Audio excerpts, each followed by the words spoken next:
Hello, Dr. Dyke Drummond here at the home of thehappymd.com in beautiful Seattle, Washington. Welcome to the latest episode of the Physicians on Purpose podcast. Tools so you can recognize and prevent your own burnout. Stories of burnout put to its highest and best use, and wellness leadership strategies. Everything you need to be a physician on purpose.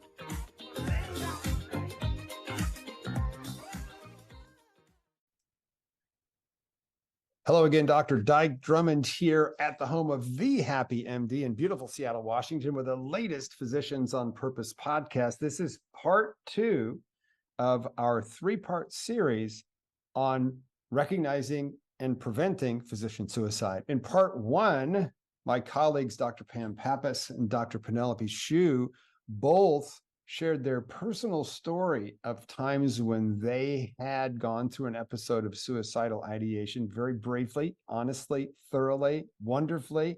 So go listen to part 1 if you haven't heard it already. Dr. Pappas and Dr. Shu are both coaches here at the Happy MD and experienced clinicians in their own right.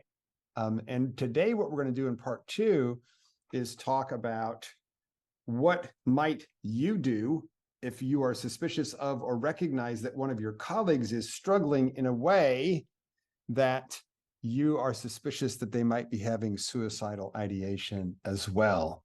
And then the third part is going to be, what do we do as coaches when we recognize that our client as a coaching client is suicidal? How do we respond and what do we do in that situation as well?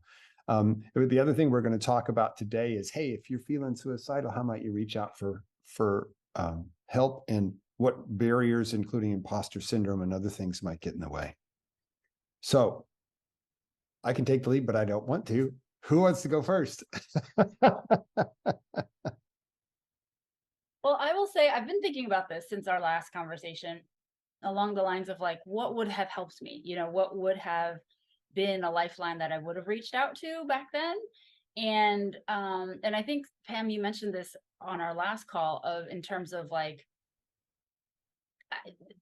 you have so much shame and confusion and all of that. Like, you don't, at least for me at that time, I didn't really want to reach out to anybody. I wasn't like, hey, can I tell you what's going on with me? I'm suicidal. Yeah. It wasn't something that I was like, oh, I can't wait to share this with anybody.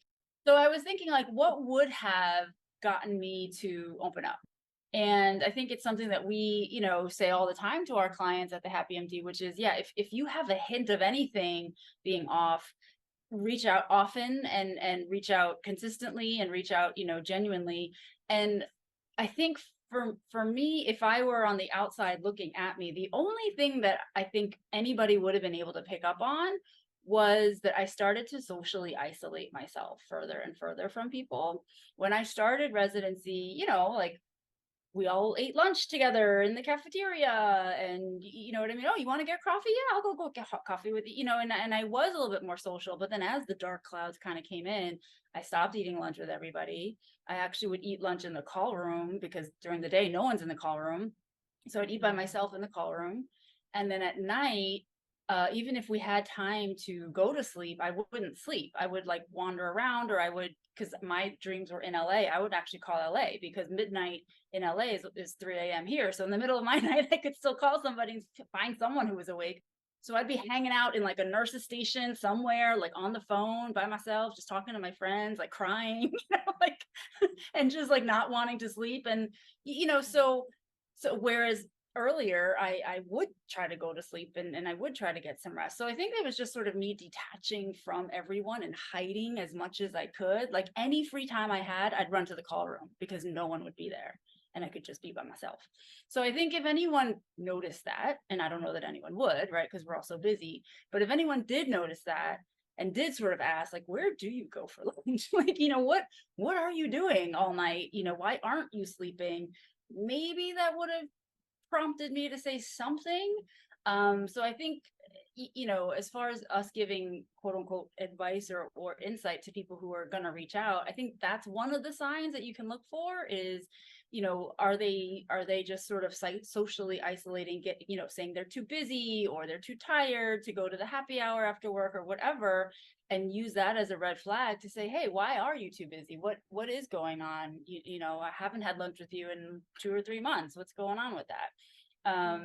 And like you always say, like, just kind of keep asking, right? Just don't give up. If they say, oh, nothing, I just, I'm just going through a thing, like, just kind of keep showing up. And I think if anyone had done that for me, if I really felt like someone genuinely cared why I wasn't eating lunch with everyone again, I think if I felt that they genuinely cared consistently, maybe 2 or 3 times of asking, I feel like I may have said something, but we'll never know. Well, what would it have felt like to have somebody reach out just from the standpoint of, wow, somebody cares, as opposed to I got caught or some other emotion? Yeah, no, that's a great point. That's a great point. Like, just thinking about it, when you said, like, what would it have felt like to have somebody care? Like, I'm getting choked up. This happened like 20 years ago. Like, if anybody cared, I think this is what would have happened. That would have just like fallen apart. Even if someone quote unquote caught me, and then kind of prompted with the, why are you doing this? Like, why are you hanging out in a nurse's station all night?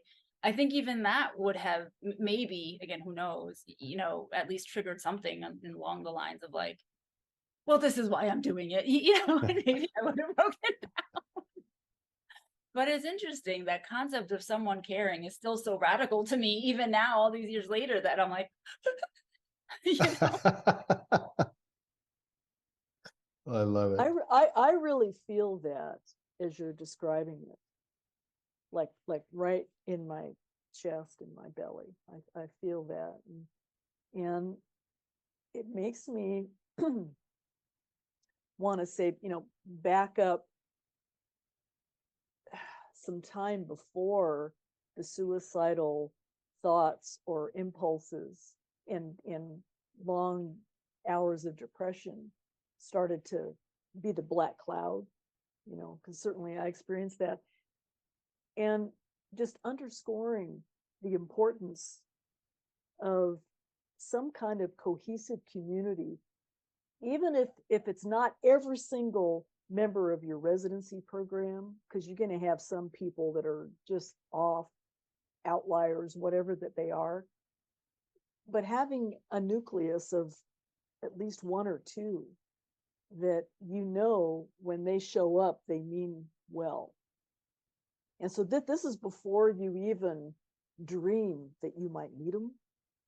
Just to assume, we're going to need each other at some time, and we're going to be, we're comrades or companions through what is a terrifying ordeal, which is, certainly medical school and varying kinds of that when you're in residency.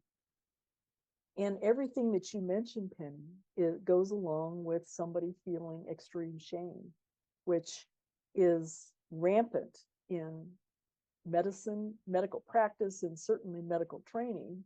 You think of being on rounds and somebody whipping out the New England Journal and, why didn't you read this article? And you're going, oh God, I'm so unworthy. That's just like a tiny example, but it's rampant. But the natural impulse when feeling ashamed is just what you did, the isolation. And so having somebody notice, hey, Penny's behaviors, she's changing. Like, she's there at 3 o'clock in the morning at the nurse's station. What's the deal? Of course, I have to be awake at that hour to notice that you are doing that. So if I am as oblivious as some of my classmates were, I'm, as you pointed out, I wouldn't know it. But it's really interesting. There's an interpersonal psychological theory of suicide. And it says that there are 3 necessary and sufficient factors that underlie suicidality. And one of them is when the person feels like they are a burden. to others. That I was mentioning in our last thing about feeling like a waste of skin on the planet. Well, that would be a poetic way of saying it. Like, why am I even here? Why am I taking that thing? But the idea that you're a liability, that you're it's a kind of self-loathing in expression, for sure. The second one that they said is called thwarted belongingness. Oh my.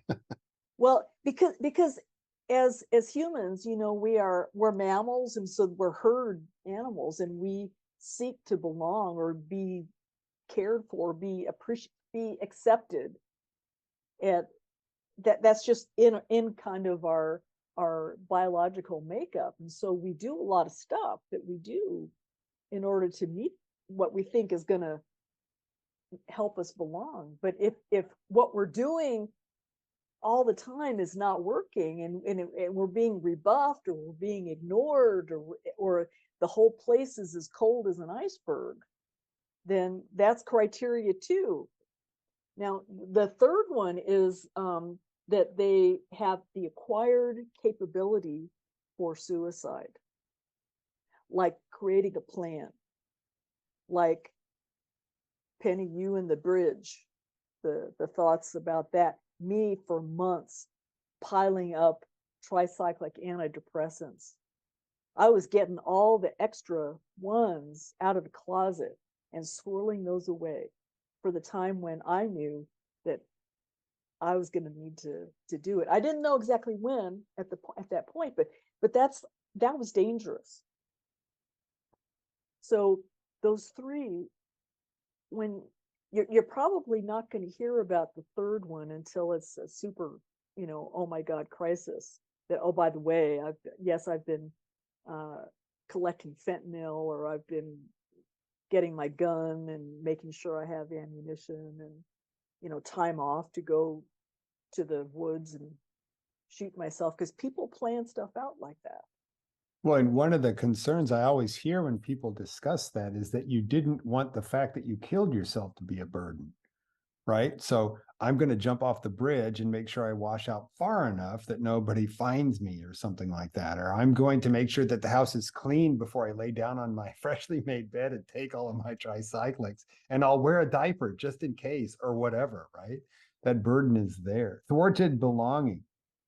There's a herd available, and I'd really like to be a part, but somehow, either because of my internal block or external blocks, I'm not able to join, or something like that.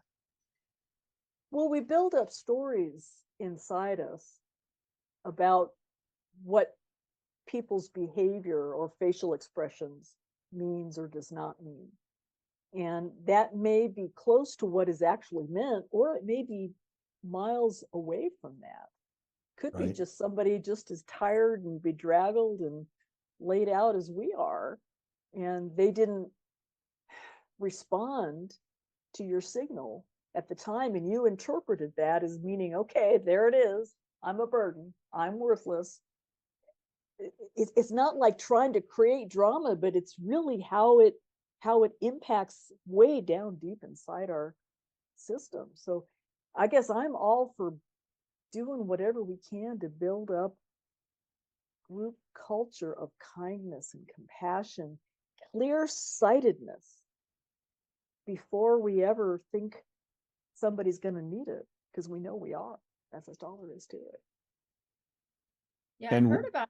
Oh, sorry. Go ahead. No, go ahead. I was just going to say, I feel like I did some research on this more during pandemic times when everyone was stressed out. But the idea of, and I think this is in the military, where you get a buddy, you get assigned a buddy when you start basic training or something like that. And the whole point of the buddy is to kind of do those check-ins on a regular basis, so that it's not somebody who has to be up at 3 a.m. to notice that you're not in the call room with them, but it's like your buddy and you are supposed to meet, whatever it is, every week or every 2 weeks, and it can be a 5 or 10 minute thing, just to kind of do that, like, how are you? Are you sleeping? Did you eat lunch with anyone? That kind of a thing. And I think that, as you're talking about how do you create community, that might be an interesting thing to try to roll out somewhere. When you start intern year, you just get paired up with, a buddy, whether it's another intern or second year or third, I don't really know, but something to kind of foster that community, because I feel like, and I think we talked about this last time, medical school is super competitive, residency is super competitive too. And so there are some people that I think will love that idea of community. And then there's others who are going to be gunners and like, I don't want to be nice to anyone. You know what I mean? I'm going to take the most admissions and make everybody look bad, so, but maybe if we like kind of nurture, like you said, a culture of this is the way we operate, and we want people to have buddies, and we want to foster community, even mentioning these terms that I've never heard before, but I think are brilliant. When you're starting training, look out for these things. If you're feeling this way, if you're feeling like you're not belonging, reach out to the school psychologist or your residency program director or something. Well, and let me go back to the beginning of these discussions too. I have faith that we can't prevent all suicides. And the reason is doctors are too good at hiding their distress because of our never show weakness programming. And we're really good at killing ourselves. So some of the most inventive suicides you'll ever see will be physicians killing themselves. And I've talked to a whole bunch of different people in the wake of a suicide, and I believe them when they say, look, there was no warning. So I think that it's difficult to prevent them, but what we can do is reach out, we as colleagues, as allies, as compatriots, as tribe members, as herd members, can reach out to the people in our universe where we see signs that they're in distress. So let's talk about 4 of them. The 3 signs of burnout and the withdrawal that Penny described so eloquently, right? Change in behavior. Somebody who was gregarious and social, all of a sudden you open the door and there she is in the call room at 2 p.m. or something like that, right? So signs of burnout: exhaustion, physical and emotional exhaustion that does not respond to rest. The inner voice is always something along the lines of, I'm not sure how much longer I can keep going like this. Symptom number 2, cynical, sarcastic, compassion fatigue, telling jokes or having to vent about your patients or your coworkers before you go back to work. Number 3, what's the use? I'm not serving a purpose. I'm not making a difference. I don't know why I'm here. I'm just taking up space. And if you've got somebody who's exhausted, cynical, and sarcastic, what's the use? And you see them change in the fact that they have less happiness. They're sadder, their heads down, they're grinding their way through the week, they're withdrawing. That person, I personally believe that if you know somebody like that, and if you're listening right now, I know you know at least one person that you're concerned about when I describe this. Please write their names down. Please write down the name of everybody you're concerned about right now. And let's give you a protocol, a very simple protocol to reach out to them. And the key is reach out. I can't imagine an outreach coming from your heart being a negative towards the person you're reaching out to. Now, they might yell at you, and I'll show you one of the ways that they do it because of their programming, but it's not going to hurt them in the long run because your intentions are solid. So here's the protocol that I've been teaching for 13 years now. If you're going to reach out to somebody, make sure that nobody can see you or hear you. This needs to be totally in private. You don't even want a glass that people can see through and see you're talking to this person. You want it to be invisible and inaudible. You want to ask permission. Hey, Chuck, you got a minute? Chuck looks at me like I just walked off of Mars and says, sure, what's up, Dyke? Here's the first thing you got to do. All of us carry rank. We're colleagues, we're doctors, all that kind of stuff. So I say, take your rank off, and it goes like this. Put your hand on your head and take your hat off, whatever that hat is. So in my case, I'll just say I'm a doctor. But if you're a medical director, CEO, CMO, anything like that, you're going to want to state your rank. But you put your hand on your head and you mime that you're taking a hat off with a great big movement. Chuck, well, first of all, Chuck, I'm taking my doctor hat off now. And I'm taking my hand. If you're listening, I've got my hand on my head and I'm miming taking a hat off. First of all, I'm taking my doctor hat off now. I've been watching you, brother. I care about you and I'm concerned. How are you doing? Now, we all know what Chuck's going to say, just like that. What's he going to say? Fine. I'm fine. He might even go so far as saying, what do you mean? Oh, wait a minute. I'm fine. What the hell are you asking me that question for? You ought to go check Cheryl. She looks like trash today. Yeah. And regardless of how vigorous this person may come back at you, and if they're a man and you're not good friends, it's probably going to be this way. Is that them or is that their program? Is that their never show weakness program? It's almost certainly their program. So I want you to go into this outreach expecting vigorous denial. And it's their programming. It's not anything to do with you. And you did not make a mistake. Don't go away from that interaction and say, oh, I shouldn't have said anything. That's not true. As long as you're concerned about this person, my recommendation is you go back every week or two and do exactly the same thing. Hey, Chuck, I'm taking my hat off again. He goes, get out of here. Are you with me? Still is programming. And what I'm going to tell you is you can't tell when you've saved somebody's life. There isn't a green light that goes on. There's no scoreboard that flashes another point, right? But if you're reaching out regularly to someone whose behavior has changed and that you're concerned about, and you're saying, hey, I'm noticing, I care, are you okay? Even if they refuse you every other week for a year, you may have saved their life. Because what's the signal? If you're coming at this clean from your heart, what's the signal you're sending? You're sending a number of things, right? I'm awake. You care. I could surge. I care. I'm a safe place. If you said, yeah, I'm having trouble, you know what? I'm right here. Are you with me? Now, you might get somebody to open up right away. If you're a woman, they're a woman, and you're friends, because there's a lot of gender and cultural barriers that are eliminated right there, right? So I'm imagining, Penny says, if I even think about somebody reaching out to me, tears come up. Imagine different people reaching out to you and asking. Your reactions would probably be a little different depending on who it was, right? But our job is to notice our friends, hopefully they're friends, to notice our colleagues, to notice behavior change, to notice head down, cynical, sarcastic, and to reach out. We can only take responsibility for reaching out because we can't stop all suicides. And I think that is something that ideally would be taught in medical school, right, rather than here now. But please write down your list and reach out to everybody who's on it. So that's what I say. You know, what pops in my head in listening to both Penny and you, Dyke, is the TV program years ago, Tour of Duty. And Terrence Knox was like the platoon leader, and they were in Vietnam. And they used the buddy system, just like what you were talking about, Penny. Everybody had there as they're going through the jungles, and they're going to be snipers or well, they didn't call them electronic explosive devices that you'd step on, or you fall into things that were pointed and right. would pillory you. So there's the buddy system from that standpoint.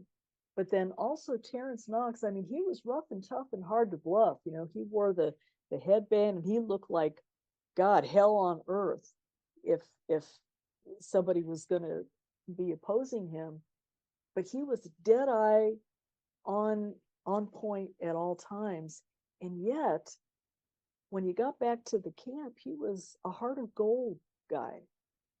And he would one by one go to anybody that looked like that they were not with it, or that they were having trouble. And he had, I don't know, just like spidey sense for who might need it. And So this rough and tough and hard to bluff tattooed guy that would scare you could be so soft and gentle and true. It just, I think that's why I keep watching the reruns. You know. Well, and I think too that there's no penalty to reach out. There's no penalty to this conversation. So the other thing I'll say is trust your instincts, trust the hair on the back of your neck. If you're suspicious in any way, the default setting is reach out and ask how they're doing. Why would you not reach out and ask how a buddy's doing? Now, depending on your programming. So if you'd have reached out to me as an intern, oh my, I was so deep in my testosterone storm. I definitely would have brushed you back for that. But I know for a fact that every year I had periods of time where I said, I can't go another step further. I've got to quit. Every year of my career, I felt that way at one point in time in the course of the year. But there wasn't any way that my machismo would let me break through that crust. And I really didn't have anything to fall back on. The tape in my head was always, but I don't know how to do anything else. Are you with me? And let's just say one more phrase, because I've been talking about little voice phrases, right? Another phrase, the catchphrase of imposter syndrome, and you'll recognize it, is, what if they find out? So these are all things that will potentially keep you from asking for your own help. Now, let me ask you this. I know that, if I remember your stories correctly, neither one of you reached out for help and got help, and that was a part of what pulled you back. If you were going to reach out and look for help or ask somebody, what would that conversation have looked like? How could I recognize an outreach from somebody in distress? I think you would have started crying or something like that, Penny, right? Probably. Yeah.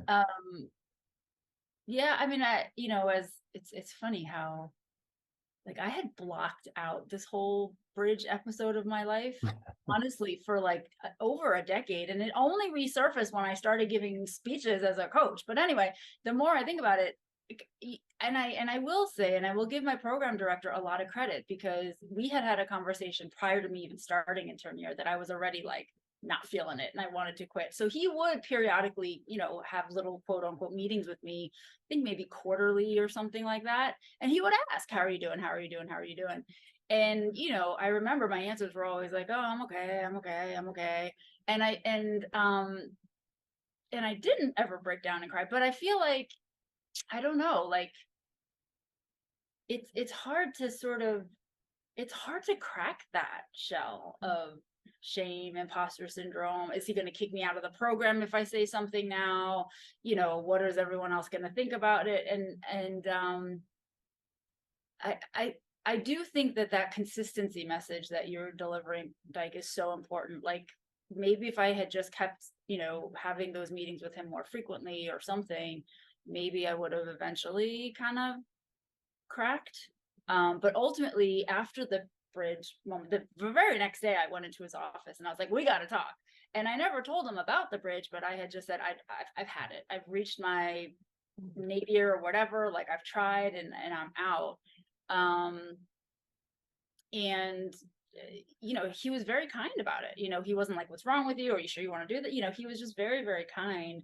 But I never told him. So I don't know. Like, I honestly, that question has stumped me. Like, what would I have done? Is there anything I would have done? And I don't know. What about you, Pam? Wow. I was putting myself in that position, and I think I probably would have felt caught.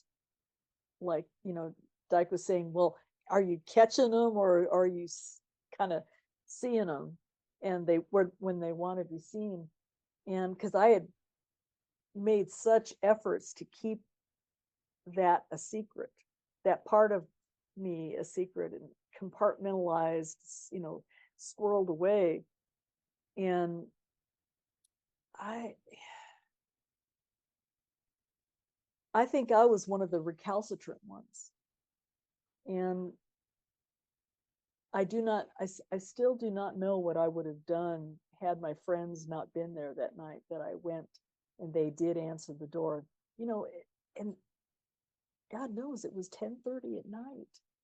They should have been in bed themselves, but they were watching some show or something. So I think divine providence was protective, but I might have been one of the ones lost. That's what I think. Well, and I'm noticing there's a difference.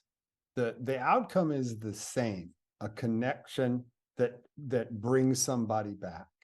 But there's a difference between how I feel contemplating being the one who reaches out, as opposed to how I would feel if somebody asked for help.